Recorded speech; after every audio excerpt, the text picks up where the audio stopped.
ఇక్కడ యోసేపు ఏం చేస్తున్నాడు? దేవుణ్ణి కనపరుస్తున్నాడు అంతే. నేను ఈ పొజిషన్లో ఈ స్థాయిలో ఉన్నానంటే కారకులు ఎవరంటే దేవుడే. ఈ పొజిషన్ అంటే ఈ స్థాయికి ఈ ప్రభువుగా నన్ను ఈ విధంగా ఏలేవానిగా ఒక అధికారిగా నన్ను ఉన్నతమైన స్థాయిలో ఈరోజు నేను ఉన్నానంటే దానికి కారణము దేవుడే. నేను ఏ పరిస్థితుల్లో నుంచి వచ్చినానో ఆయనకు తెలుసు. నిజమే. ఈ రోజున మనం గమనిస్తే యోసేపు జీవితంలో వాళ్ళు అంటే యోసేపు ఎదుర్కొన్నటువంటి కష్టాలు, బాధలు, సమస్యలు అవి ఎన్ని అంటే చెప్పుకోలేనటువంటి విషయాల గుండా వెళ్ళినాడు, చెప్పుకోలేనటువంటి బాధల గుండా వెళ్ళినాడు. యోసేపు యొక్క తండ్రి యాకోబు. ఈ యాకోబు ఏం చేసినాడు? తనకిష్టమైనటువంటి రాహేలు యొక్క కుమారుడు, అందుకనే ఎక్కువగా ప్రేమించినాడు. యోసేపును ఎక్కువగా ఇష్టపడ్డాడు.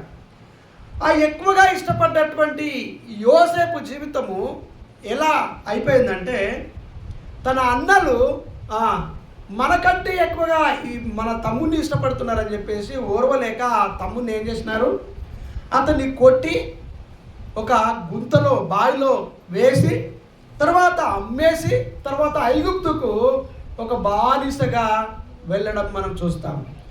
అక్కడ కూడా ఐగుప్తులో కూడా ఆ బానిసత్వంలో ఉన్నటువంటి ఈ యోసేపును తర్వాత అక్కడ మరి ఫరో ఆ పోతిఫరు యొక్క భార్య నిందబెట్టి తిరిగి ఏం చేసింది? అక్కడ జైల్లోకి పంపించింది.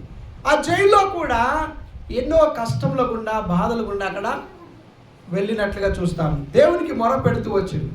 కాబట్టి ఇలాంటి పరిస్థితుల్లో ఉన్నటువంటి యోసేపును దేవుడు ఏం చేసినాడు చెప్పండి?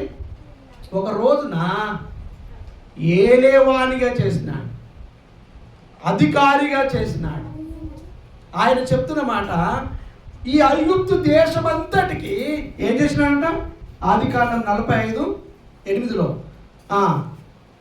ఫరో తండ్రిగాను అతని ఇంటి వారందరికీ ప్రభువుగాను ఐగుప్తు దేశమంతటి మీద ఏలికగాను నియమించినాడు. ఏం చేసినాడంట?